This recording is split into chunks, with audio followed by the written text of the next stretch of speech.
Gallup international ने भी एक सर्वे किया था, तो जिसमें आया था कि 91% भारतीय मानते हैं कि कोविड के बारे में मोदी जी ने जो किया है काम वो बहुत अच्छा है। सी वोटर और IANS ने भी सर्वे किया है, उसमें 75% लोगों ने कहा है कि कोविड के बारे में मोदी जी की रणनीति बहुत सफल रही है। वर्ल्ड हेल्थ ऑर्गेनाइजेशन ने भी प्रशंसा की है। आपको मालूम है, उनके विभिन्न कामों के लिए विभिन्न दुनिया के अवार्ड से उनको नवाजा गया है। ये बेहद लोकप्रियता क्यों है? क्योंकि मोदी जी दूरदृष्टि से सोचने वाले नेता है। देश की विकास की उनकी एक निश्चित विजन है और उसके लिए वो कार्यक्रम बनाते हैं और सफल करते हैं। देश प्रथम, यही उनकी धारणा है। देश के लिए सब कुछ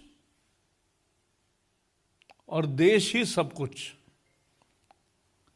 इस धारणा से जो काम करते हैं, सबका साथ, सबका विकास, सबका विश्वास, आत्मनिर्भर भारत की दृष्टि रखते हैं, उसको लेकर आगे बढ़ना चाहते हैं। Made in India, made for the world, ये नारा लेकर आगे बढ़ते हैं। दुनिया में भारत का स्थान भी बढ़ गया, दबदबा भी बढ़ गया। आज हमारे पार्टी के अध्यक्ष जगत प्रसाद नड्डा जी ने भी इस आकलन के बाद मोदी जी की भूरी भूरी प्रशंसा करके अपना ट्वीट किया है। हम अगर देखेंगे कि पिछला साल एक तरह से कोविड का वर्ष था, लेकिन इस वर्ष में मुझे याद है जनवरी के कैबिनेट मीटिंग्स में, यानी भारत में 30 जनवरी को पहली केस आई, लेकिन उसके पहले से चीन में हुआ था, तो उसके साथ ही उन्होंने मंत्रिमंडल के सभी साथियों को यह अवगत कराया कि ये एक गंभीर संकट आ रहा है और इसका ढंग से मुकाबला करना चाहिए। तो ये पहले से स्वयं जागरूक थे, संकट आने के बाद नहीं जागे हैं, पहले जागे हैं और उसका काम किया है। लोगों को साथ लिया। कोरोना योद्धा एक नई टर्म तैयार हुई। जो फ्रंटलाइन वर्कर्स है हेल्थ में, और पुलिस भी होंगे या बाकी भी लोग होंगे जो समाज की व्यवस्था रख रहे हैं, उनके लिए उन्होंने, लोगों ने थाली बजाओ, घंटानाद करो कहा, और देश भर 120 करोड़ 130 करोड़ लोग उसमें सहभागी हो, यह अद्भुत नजारा हमने देखा है। ऐसे ही कोरोना योद्धाओं के लिए दिए जलाने का भी आह्वान किया था, वो भी आया, तो जनता को सहभागी करके लिया इस मिशन कोरोना में।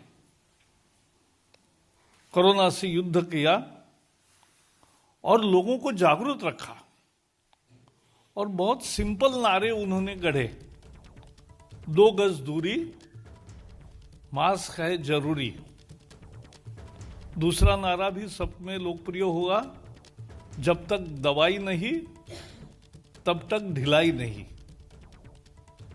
और अब तीसरा, दवाई आने के बाद उन्होंने तीसरा नारा दिया है, दवाई भी कड़ाई भी। तो सावधानी बरतने का अभी भी उनका सलाह सब देश को है। उन्होंने समय पर लॉकडाउन किया, इसलिए देश का नुकसान कम हुआ। नहीं तो 130 करोड़ के देश में यह बीमारी भयंकर रीति से फैल सकती थी। अमेरिका में 3 करोड़ लोगों को इन्फेक्शन हो गए। हमारा कितना हो सकता था। और आज दुनिया का सबसे ज्यादा रिकवरी रेट 97% यह भारत का हो गया। ये प्रधानमंत्री की दूरदृष्टि की सोच और नियोजन योजना, ये जिस तरह से किया उसके कारण ये हुआ है। हमारे यहां पीपीई नहीं बनता था, पर्सनल प्रोटेक्टिव इक्विपमेंट, मास्क नहीं बनता था, वेंटिलेटर नहीं बनते थे।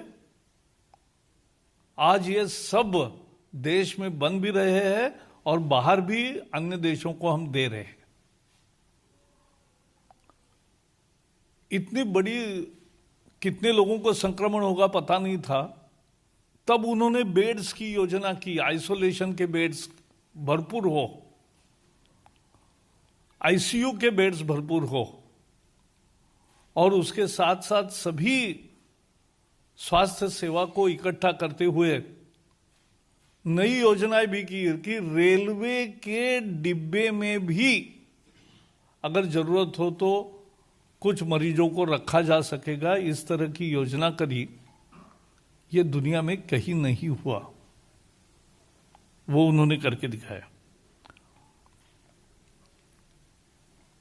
दुनिया को पूरी दवा दी, हमारी हाइड्रोक्सो क्लोरोक्विन और बाकी भी दवाएं जो भारत की वैक्सीन्स और बाकी उपयोगी थे इस ट्रीटमेंट में, वो 80 से अधिक देशों में उसको रवाना किया। आज भारत शायद एक देश है कि जहां 4 वैक्सीन्स लाइन में तैयार हो रहे।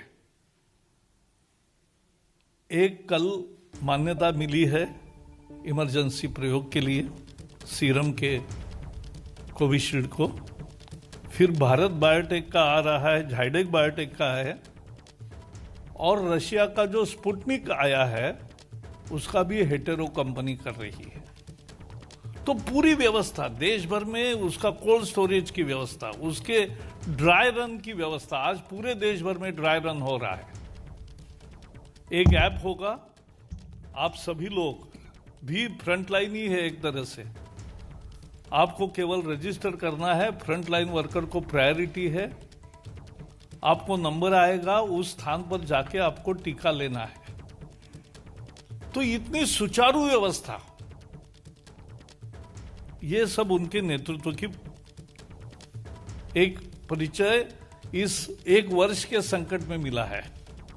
क्योंकि कोरोना जैसे संकट में सामना करते समय नेतृत्व की एक तरह से परीक्षा होती है।